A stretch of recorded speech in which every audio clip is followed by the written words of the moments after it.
Greetings, my friend. Welcome to Arcadia, home of shepherds, sheep, and manure.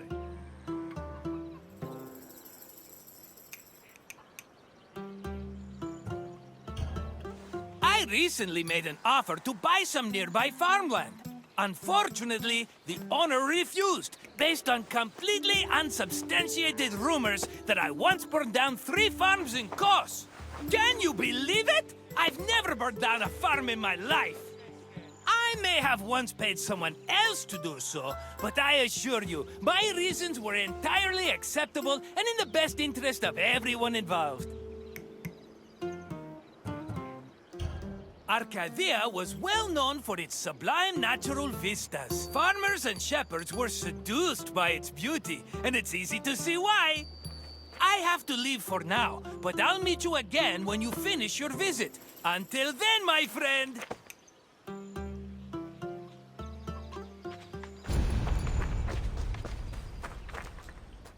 Grain was a staple of the Greek diet, to the point where Homer referred to his compatriots as mortal eaters of bread.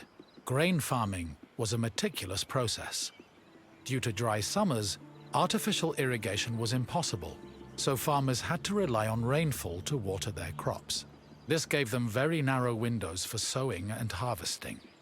On a farm of this size, only half of the field would be planted every year, while the other half would lie fallow to avoid exhausting the soil. According to the poet Hesiod, the best time to sow grain was in autumn, and the best time to harvest it was in May. Fortunately, if farmers missed their opportunity, they also had a chance to plant millet in the spring.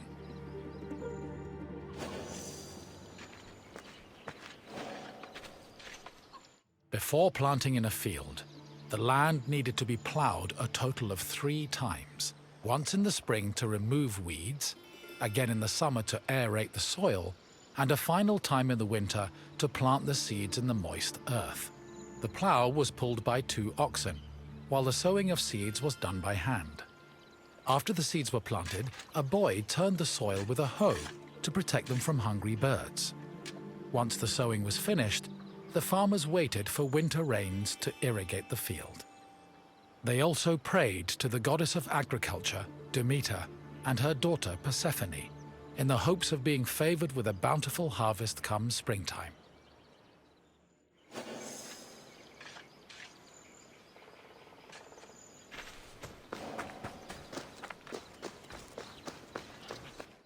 Grain was harvested in the spring using a curved knife called a sickle. With their backs to the wind, the reapers cut the plant stalks and left the sheaves behind before moving through the rest of the crop. Once the harvest was mowed, the sheaves were brought to the threshing floor.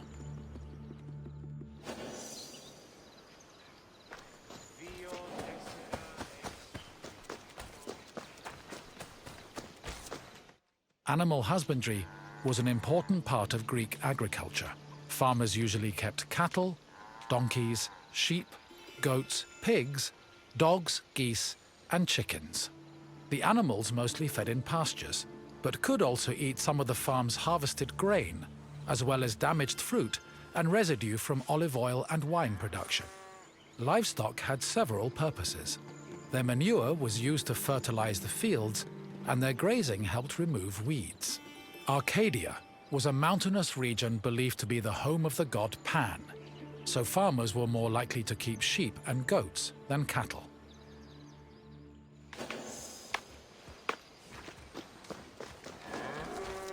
Most farming tools were simple, handmade implements made of wood and occasionally tipped with iron. The most complicated tool was the plough, which was made up of several parts, including a beam, a drawbar, and a yoke. A 2-pronged hoe, meanwhile, was used for tilling soil, and farmers also had tools for digging and weeding.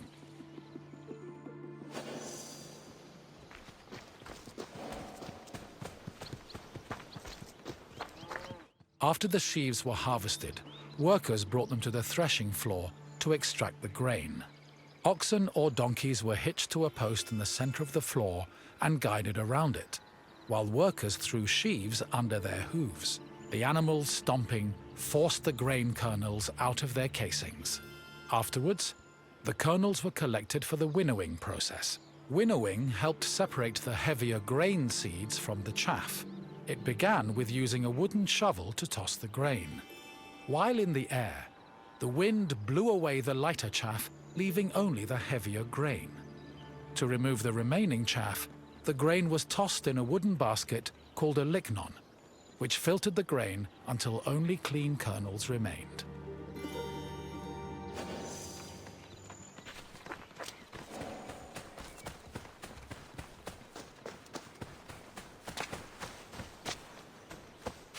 Barley, which was used to make flour, was different from other types of grain. Threshing was not enough to separate the barley from its husk, so instead, it was roasted in a specialized tool called a frigatron. After the barley was roasted, it was pounded with a mortar and pestle. The pounded grain was then ground into a meal using either a hand mill or a hopper mill. Grinding was boring work, so workers often lightened the mood with a mill song. Once the barley was completely ground, it was sieved using a wicker basket called a koskinon, making it ready for use.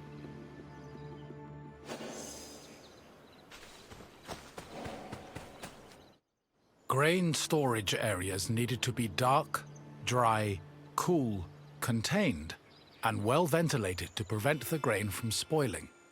According to Hesiod, the preferred method of storing grain was in a pithos, the same container as Pandora's mythological box. Archaeological evidence suggests that Greeks may have also stored grain in small, walled structures woven from branches. Farms generally needed to store enough grain to sustain themselves for the year and seed corn for the next. Any surplus was either stored for a lean year or sold to markets for profit.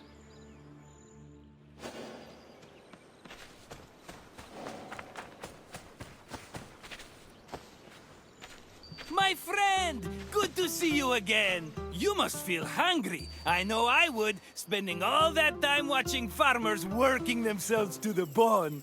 Now, what else can I do for you? If you say so, let's get started. According to Hesiodos, what was the best month to start harvesting grain? Fall was the preferred time to plant the seeds, not to harvest the grain. Keep trying. Yes, spring was the ideal time for harvesting. Guess I'm not the only smart one around here. Time for another question. Which tool did reapers use to cut stalks? Yes, a sickle was a curved knife, making it ideal for harvesting sheaves of grain. Only one question left. Arcadia was believed to be the home of which god? Correct! Pan supposedly called the mountainous region his home. Incredible work, my friend. It's safe to say your mind is definitely more wheat than chaff. Of course! Just follow me and we'll be there in no time.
Hello, Wanderer. May I introduce you to the Keramikos, the kiln that warms all of Athens' pottery. The art produced here is some of the most beautiful in the Greek world. I envy the potter's skills, though I'm not quite as envious of their clay-stained hands. It's bad for the nails. The Keramikos was a special neighborhood in Athens, where potters created vases and containers that stood all over. This tour will take you through the elaborate process needed to turn something as simple as muddy clay into ornate perfume vases and gilded wine cups. Come find me when you complete your visit, and we can talk more about what you've learned.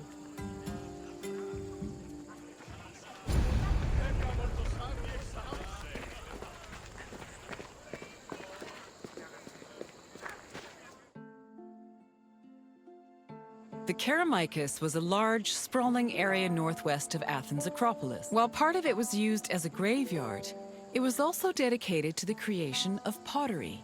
The Keramikos was so significant to the art form that its name lives on in the word ceramics. Perhaps drawn by the river, potters moved into the area and formed their own bustling community. It's believed that by the end of the 5th century BCE, hundreds of thousands of pottery vessels had been made in Athens, including everything from heavy, undecorated cooking pots to delicate and beautiful containers reserved for the most precious oils. Sadly, only around 1% of these works survive today, some only in small fragments.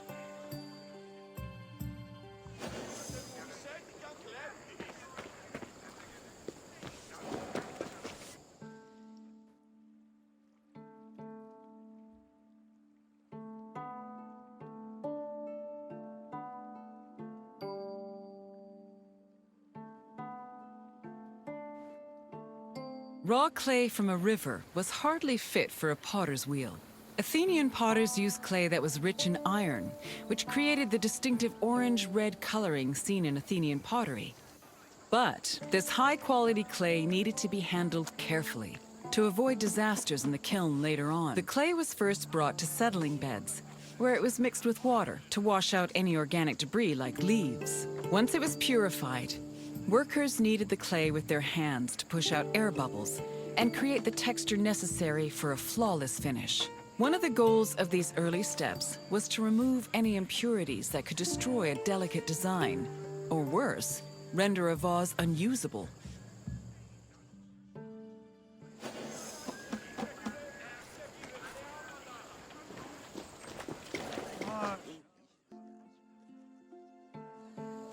Once the clay was cleaned, it was up to the potter to shape it into a vase by spinning it on a wheel or pressing it. Their choice depended on what shape they wanted for the vase, but they also considered the possible scope of its decoration. Potters did not work alone. A workshop might have had many people working together on different aspects of production. Potters collaborated with many different painters for decorating their creations. Some of these painters even became potters themselves. All in all, a single vase could be worked on by many different artists, with each one focusing on a different aspect of its design.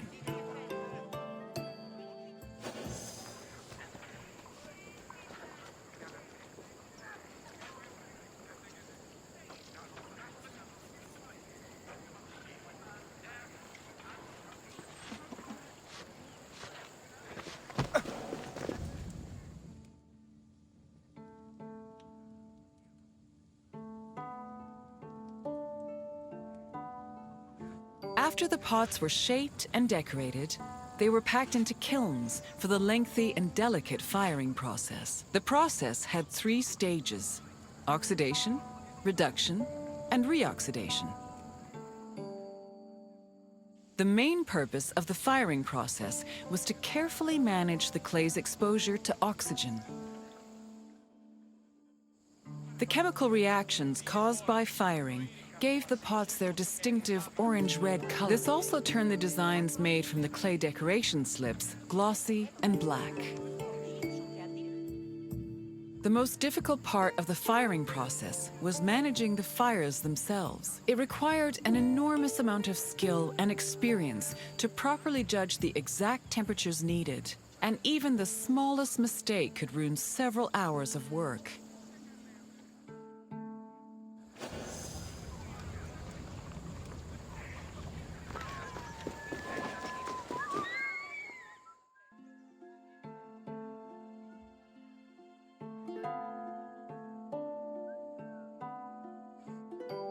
Vases could be decorated in all sorts of ways.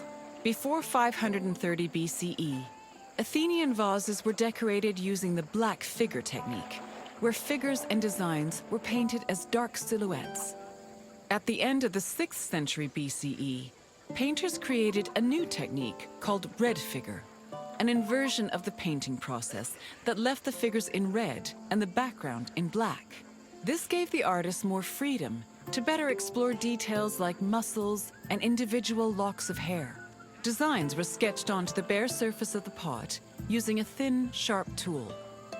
Thin relief lines, which helped define subtle elements like facial features, were added using a brush made of a few stiff hairs. More elaborate vases were sometimes gilded, but these decorations were so delicate, they were most likely only added after the firing process.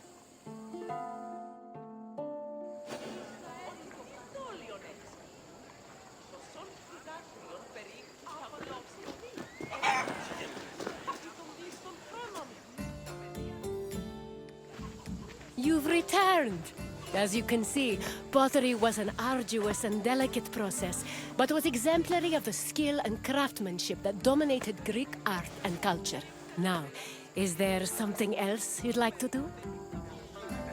Then let's get right to it, starting with an easy question.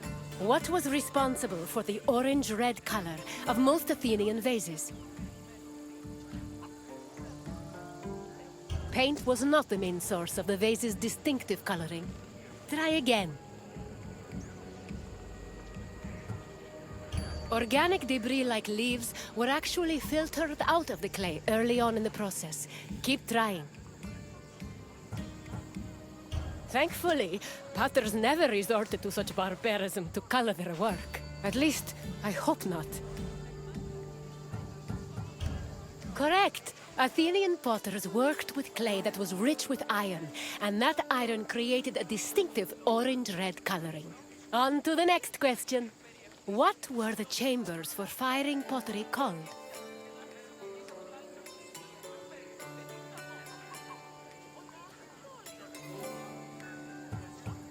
A frigetron is a special tool for roasting barley. Keep trying.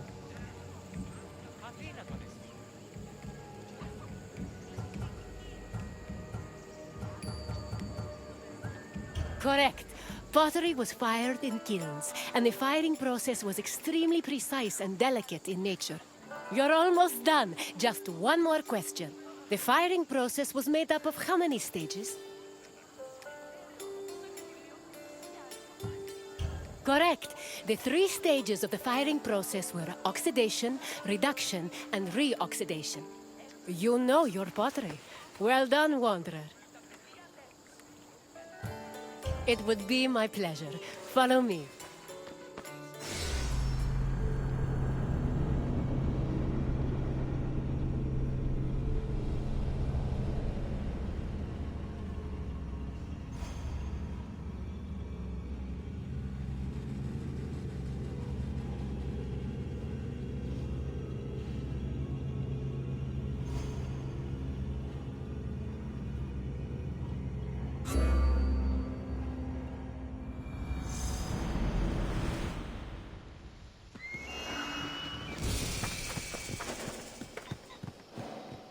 Welcome, visitor, to Thermopylae.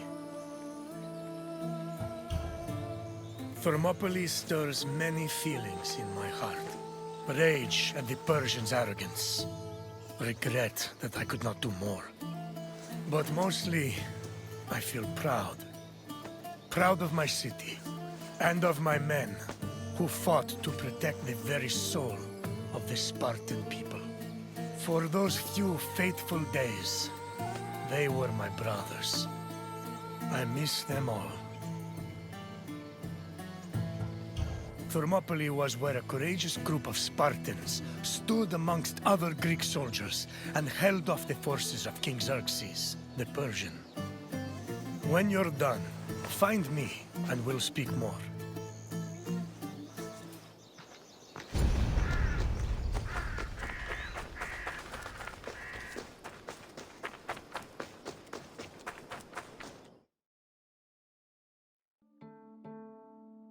The Persian king Darius's cries of rage echoed for years after his humiliating defeat at Marathon.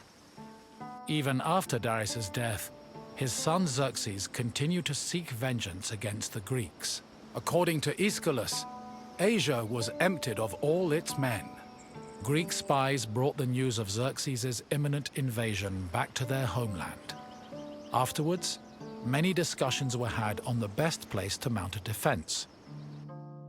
In the end, the Greeks decided on Thermopylae. The area featured a narrow pass that could act as a bottleneck for the Persian army, negating their numerical superiority. It also offered naval advantages, offering the Greek fleets opportunities for flanking. 5,000 Peloponnesian Greeks set up at a fort near the entrance of the narrow passage, otherwise known as the Hot Gates. Leading them was Leonidas, a Spartan king who prided himself on supposedly being a direct descendant of Heracles. Leonidas was accompanied by several elite soldiers who together made up the famous 300 Spartans.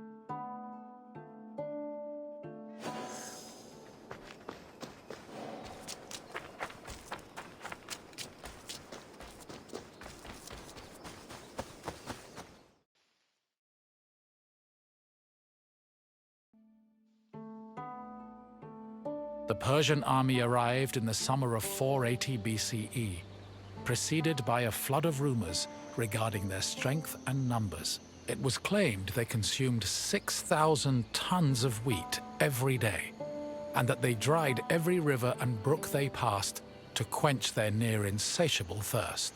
During their march to Thermopylae, the Persians faced no opposition, and in fact, increased their numbers further by recruiting more soldiers from other Greek cities and places like Thrace. According to Herodotus, the last count of the Persian fleet was numbered at 1,207 boats, mounted by approximately 240,000 men. He estimates the land army, meanwhile, was made up of more than 1 million men. The Greek forces at Thermopylae were heavily outnumbered.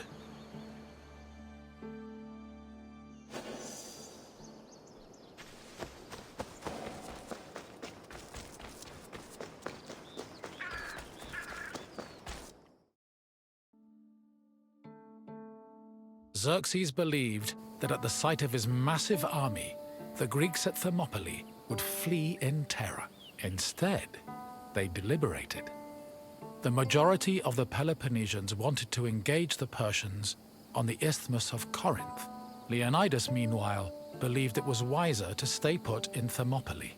While the Greek forces debated, a Persian horseman was sent to spy on the enemy. He returned to Xerxes with surprising news. Not only were the Greeks not fleeing, but the Spartans guarding the fort were exercising and combing their hair. A far cry from the fearful soldiers Xerxes expected. To increase the pressure on the Greeks, Xerxes waited 4 more days, then attacked on the 5th. The Persians faced heavy resistance and suffered many losses, and Herodotus says Xerxes leaped 3 times from his chair, seized with fear for his army. The following day proved to be just as difficult for the Persian forces, and the Greeks continued to stand their ground.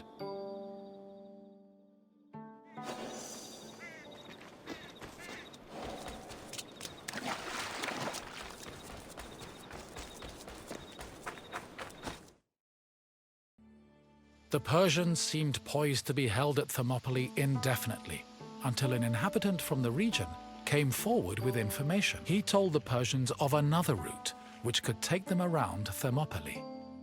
A Persian contingent was sent to verify the information. While there were Greek soldiers stationed to guard the route, they were forced to flee from the Persians. Thus, on the third day of the battle, the Greeks were surrounded by their enemy.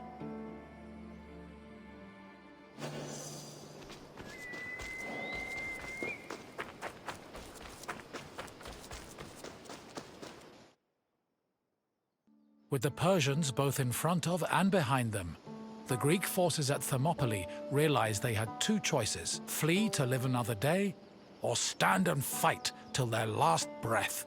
Most of the Greeks chose the former option, but some stayed, including Leonidas and his 300 Spartans. For the Spartans, dying a glorious death was one of the highest honors they could achieve.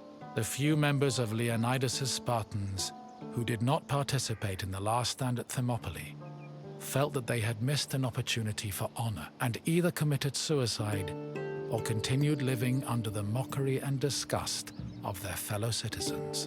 The Spartans' last stand was not only for glory, though.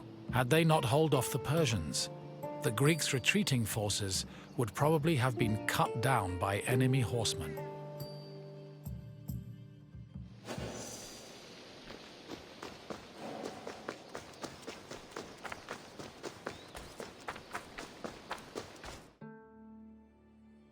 On the morning of the third day, King Xerxes was assured of his victory. However, that victory did not come easy. King Leonidas himself fell in battle, and a furious fight broke out around his body. The Spartans fought to the last man, and when they had all been slain, Leonidas's body was brought before Xerxes. According to Herodotus, Persians usually honored the most courageous warriors, even if they were enemies. However, Xerxes was so consumed by rage at the Spartans' resistance that instead he cut off Leonidas's head and ordered it impaled on a stake. A statue of a lion was later erected on the hill of the Spartans' last stand in honor of Leonidas's bravery.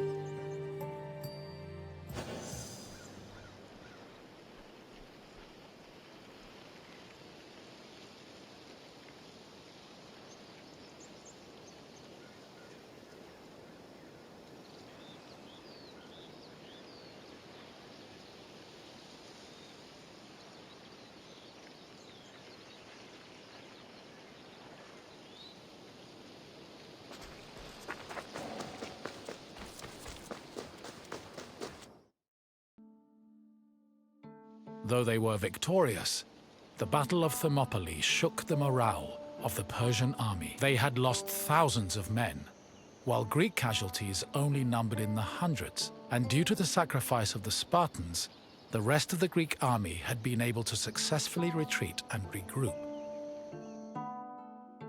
As a result, even as Xerxes set up camp at the foot of Athens' Acropolis, ready to get revenge for his father's humiliating defeat at Marathon, the Persians were more anxious than confident. They were more aware than ever that the Greeks did not fear them and were ready to die defending their land.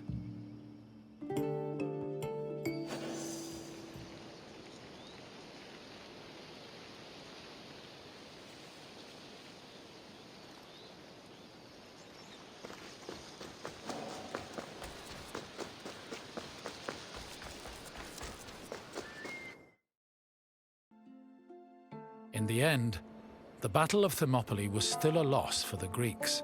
However, the battle gave the Greeks a boost in morale that carried them all the way to their decisive victory over the Persians in the Battle of Plataea in 479 BCE. With the war against the Persians finally won, the Greeks were able to honor the sacrifice of Leonidas and his Spartans with memorials and forever solidifying the glory of Sparta's military prowess. The newfound respect for Sparta was noteworthy, because before the war, the city was seen as no more than a bully who forced itself into the affairs of others. Thermopylae changed opinions of Sparta for the better, and gave them a legitimate claim to be one of Greece's most powerful and influential cities.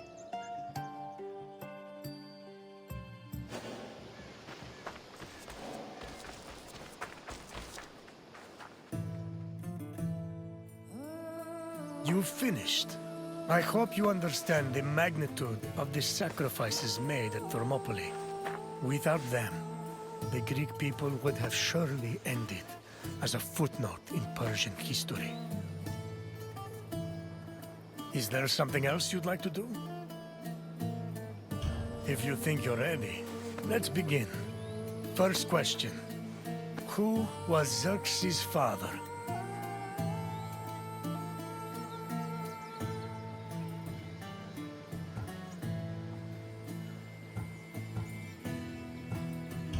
Artaxerxes was Xerxes' son. Keep trying. Yes. One of the main reasons Xerxes invaded Greece was to get revenge for Darius' defeat at the Battle of Marathon. Another question for you. Which battle is seen as the final victory against Xerxes' Persian forces?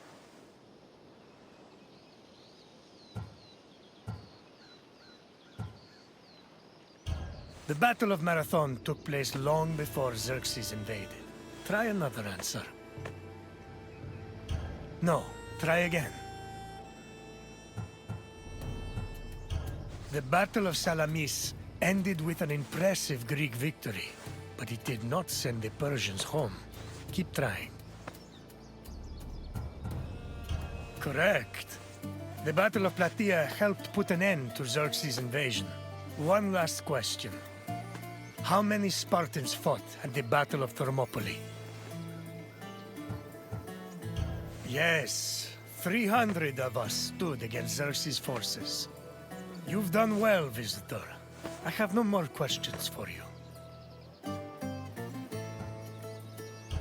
Then let us not waste time. Follow me.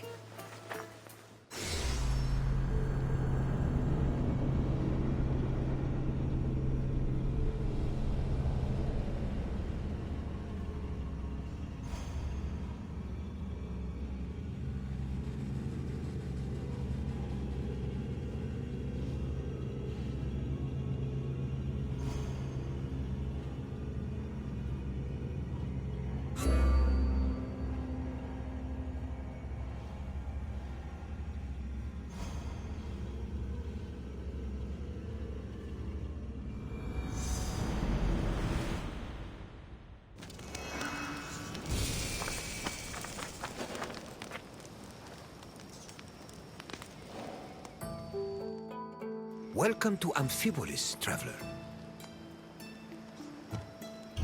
The Battle of Amphipolis was surely an interesting one. One might even call it anticlimactic. But that does not mean it wasn't important in the greater scheme of the Peloponnesian War. The city of Amphipolis was the site of one of the more unique battles of the Peloponnesian War. Two generals, the Athenian Cleon and the Spartan Brasidas, fought for this land in an effort to control the resources it provided. In the end, though, neither got what they wanted. Look for me when you finish your visit, and we can speak of what you've learned.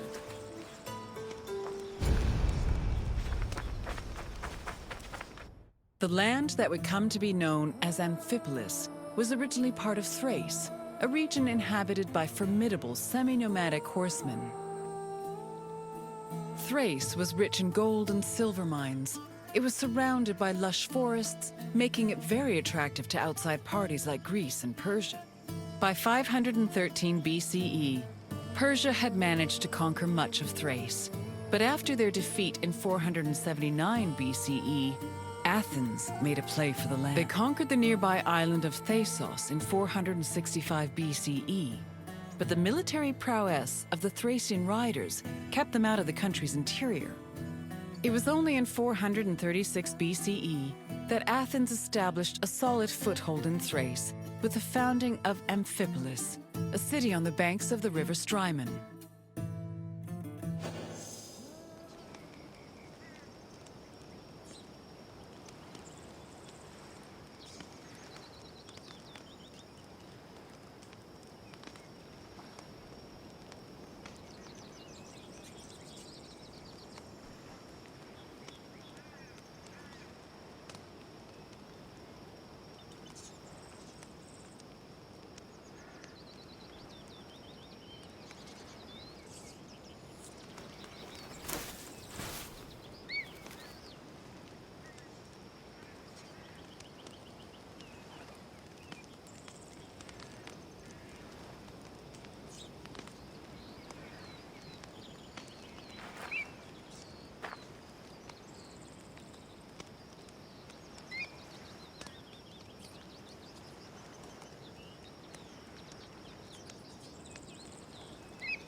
During the Peloponnesian War, the Spartan general Brasidas sought a way to subvert Athenian power across the Greek world. He set his sights on capturing the coast of Thrace, hoping to seize the resources the area provided. Brasidas knew that many of the Greeks living in Thrace hated the greed and brutality of their Athenian neighbors and decided to take advantage of the situation. He set off on an expedition to Amphipolis, accompanied by 1,000 hoplites and 700 helots, and arrived before the city in the winter of 424 BCE. At Amphipolis' ramparts, Brasidas announced that he preferred to take the city peacefully and promised to allow safe passage to any inhabitants who wished to leave, in addition to sparing those who wanted to cooperate. This proposal was well received by the city's residents, and he was able to capture Amphipolis without striking a single blow.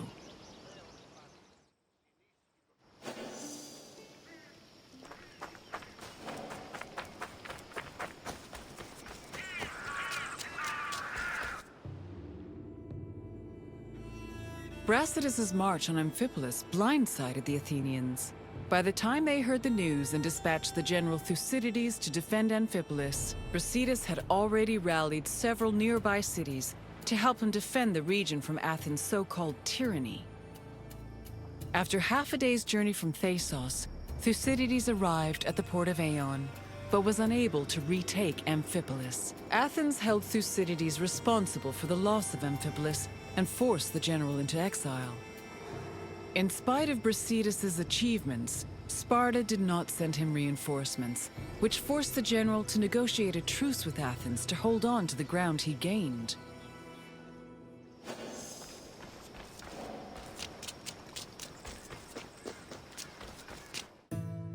The matter of how to deal with Amphipolis divided Athens. The politician Nicias, as well as the city of Sparta, hoped that peace could be negotiated. However, the popular Athenian statesman and general Cleon wanted to continue fighting the war. Indecision continued until 422 BCE, when Cleon was elected as one of Athens' strategists. This decision made it clear that the city's people were in favor of war. The truce was ended, and Cleon began his journey to Amphipolis, retaking small towns that had been conquered by Brasidas along the way. On arriving at the port of Eion, Cleon requested troops from the king of Macedonia. He also hired several Thracian mercenaries to bolster his force's numbers. Afterwards, all Cleon could do was wait for the remainder of his reinforcements.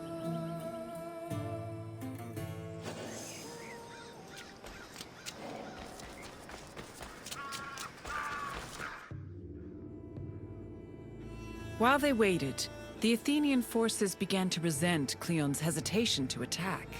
They saw him as soft and incompetent, especially compared to their opponent, Brasidas. Sensing the tension, Cleon decided to act without waiting for reinforcements to arrive. He set out from the port of Eion to observe Amphipolis, setting up a camp on a nearby hill.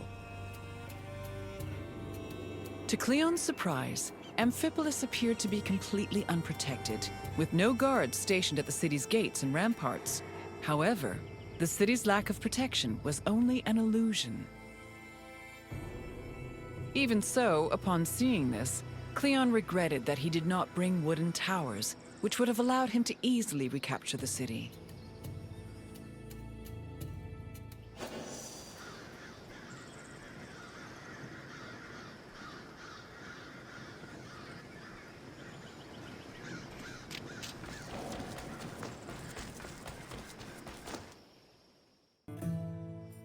Brasidas positioned his own troops in a nearby wooded area to get a better view of Cleon's army. When the Athenians began moving to set up camp, Brasidas returned to Amphipolis. He believed his army was less well-trained than the Athenians and decided to rely instead on cunning tactics and Cleon's inexperience as a military leader. Brasidas organized a two-prong attack. He would personally lead a small raid, then one of his lieutenants would follow up with a second attack shortly after, disorienting the enemy.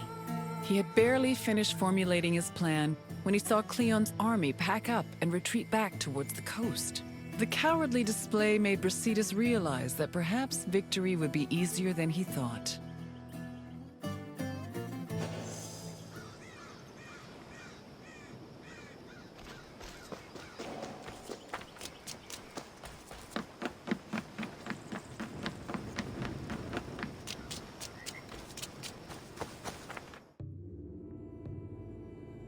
After seeing Brasidas' troops return to Amphipolis, Cleon decided to fall back to the port of Aeon and once again wait for reinforcements. Unfortunately, his exact orders were confusing and contradictory, which left the Athenian forces in disarray.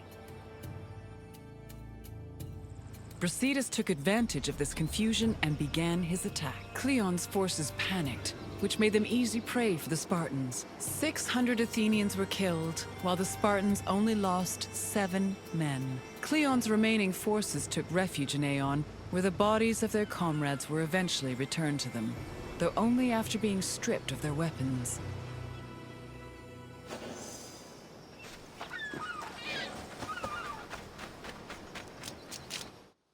During the pitched battle between the Spartans and the Athenians, both Brasidas and Cleon were killed. The reports of their respective deaths reflect how they were perceived as military leaders. We know almost nothing about Cleon's death, other than that he was killed by a Thracian soldier. Brasidas, meanwhile, survived long enough to be taken back to Amphipolis, where he was informed of his victory. He was buried inside the city, which was considered an honor bestowed only upon heroes, and was celebrated as the true founder of Amphipolis.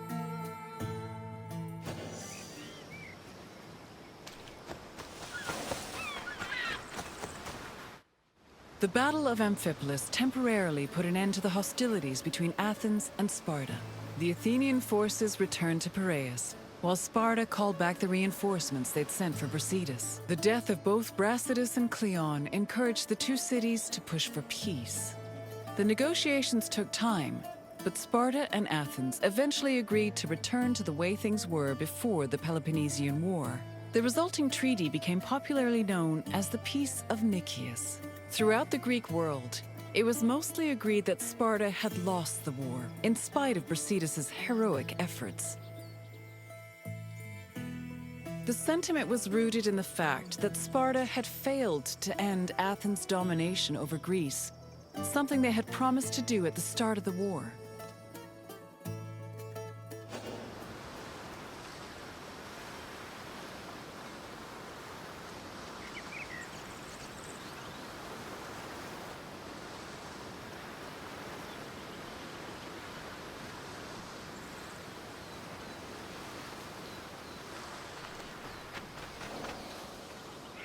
I see you're done with your tour. The Battle of Amphipolis may have briefly put an end to the Peloponnesian War, but the so-called Peace of Nicias was only temporary. It would not be long before Sparta and Athens came to blows once again. Now, is there something else you'd like to do?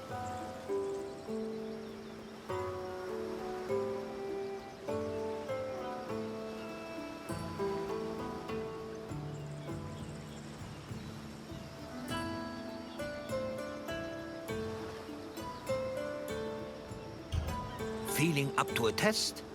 Then let us begin. Which Athenian politician wanted to negotiate peace with Sparta?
Nicias wanted to build on the truce that was negotiated after Brasidas captured Amphipolis. Now for the second question.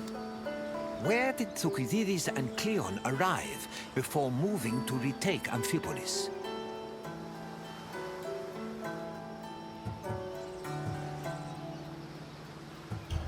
Phaleron was one of Athens' ports. Try again. Yes, Ion is where both Thucydides and Cleon's forces arrived before trying to retake the city. I have one last question for you. Amphipolis was located in which region? Yes, Amphipolis was located in Thrace. It seems there's nothing I can ask that you cannot answer. Congratulations, traveler. Your eagerness for more knowledge is admirable. Follow me, traveler.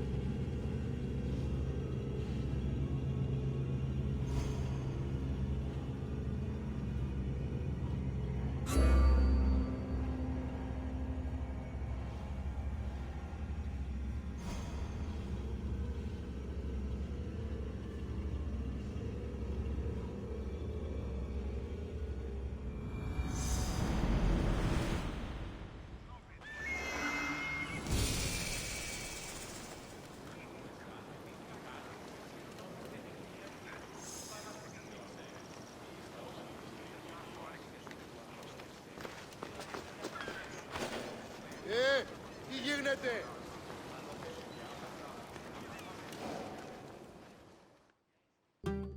Hello, my friend. Welcome to Kythera, where clothes are dyed and noses are assaulted by disgusting smells.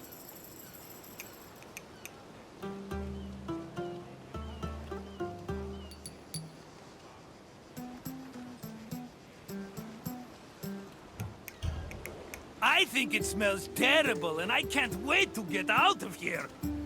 The colors are pretty, though.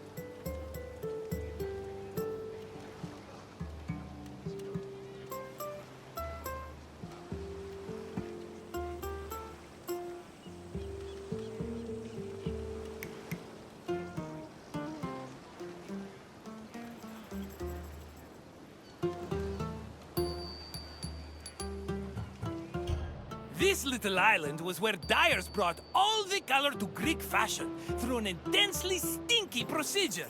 This tour will reveal the steps it took for workers to brew the dye. Try not to step in any mollusk guts as you enjoy your visit.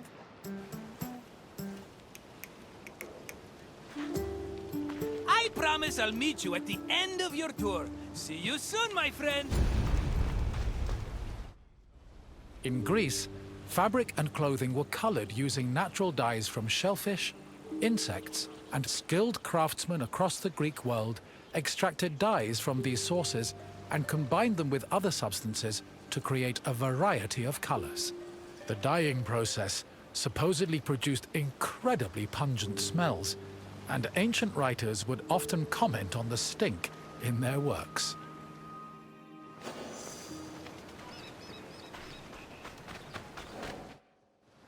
Murex is the generic name for 3 species of mollusks that reside in the Mediterranean. The substance they secrete was used by craftsmen to create the most expensive dyes in the ancient world, the most famous of which was Tyrian purple.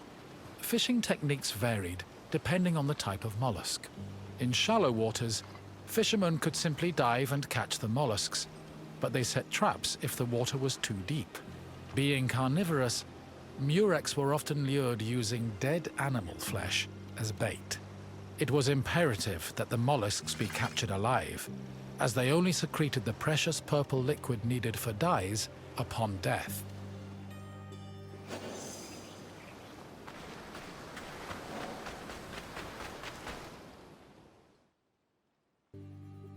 The purple liquid that made up most dyes came from a gland in the murex. To collect it, Workers would either crack open the mollusk's shell with a knife, or if it was smaller, crush it with a stone. Each mollusk only produced a small amount of liquid, and thousands of them were needed to produce even a gram of the substance. Because of this, captured mollusks were usually kept alive in seawater immersed baskets until enough had accumulated to produce a satisfactory amount of dye.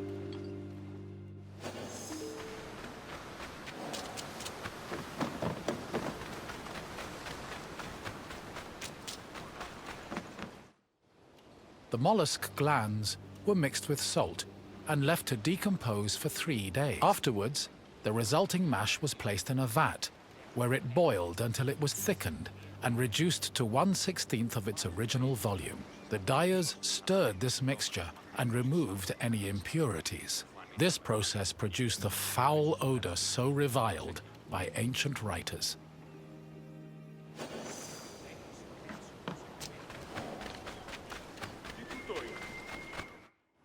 Dyers checked the hue of the purple liquid by dipping in raw wool. The hue could be changed by adjusting the temperature of the liquid and by soaking the wool for different periods of time, with longer soaking producing deeper shades. The wool was dyed once before spinning and again before weaving to ensure it maintained its color. While Murex purple dyed wool easily, it did not adhere as well to other fabrics, such as linen.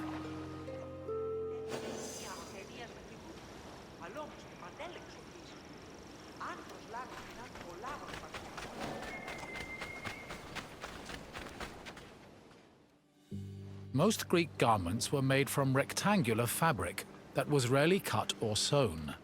They were normally folded around the body, with girdles, pins, and buttons.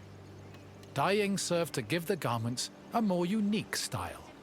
Decorations were also widely used, and were either woven or painted on. They depicted things like animals, human figures, and mythological scenes.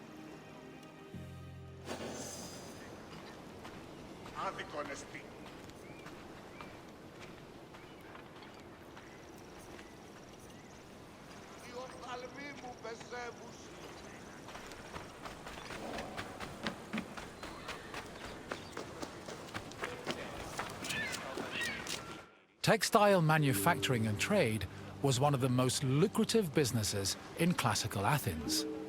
Textiles were made of either wool or linen, with wool being the most common. Women produced the garments worn in domestic life, although some men ran professional workshops that fulfilled the same need. Other textiles were made by slaves and laborers under the supervision of master weavers, fullers, and dyers.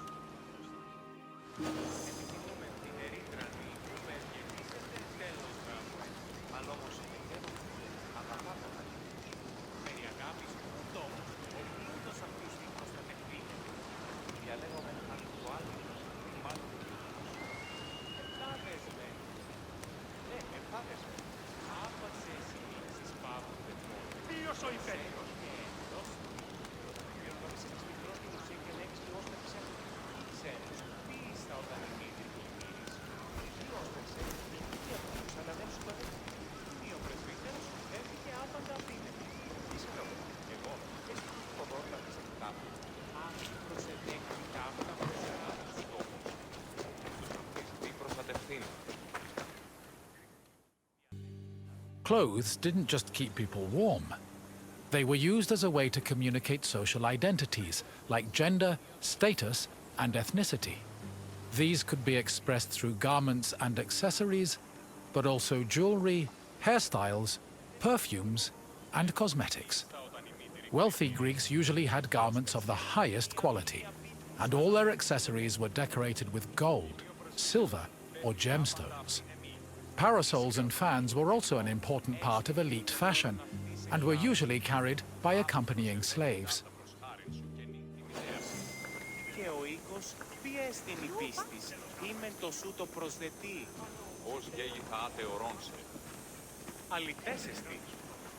Κατανοώ ότι θέλεις να συναντήσει με ναι, όμως γάμος εστί επιχείρησης της. Ήκουεσαν ότι η θυγάτερ μου εκληρονόμησε νοικίαν και δούλους παραθείου αυτής.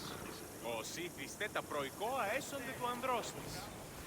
Επιθυμούμεν θύνε ρήτρα. Χίου πες γεννήσετε, τέλος γάμου έστε.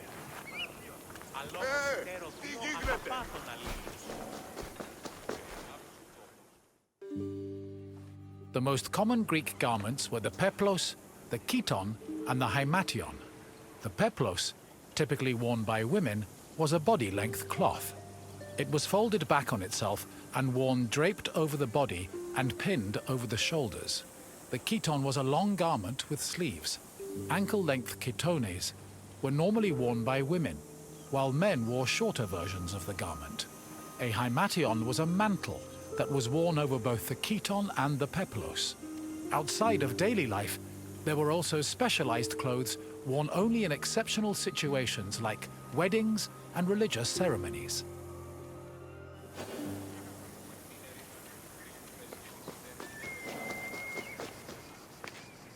Good to see you again, my friend. I bet your clothes feel heavier now that you know how many mollusks were killed to dye them.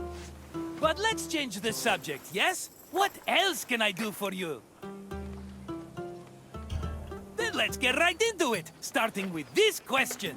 Which purple dye was the most famous?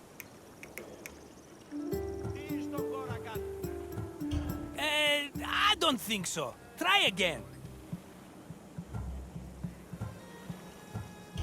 Yes, the purple created from murex secretions was one of the most expensive and well-known dyes in the world. Here's another question. How did workers check the dye's hue?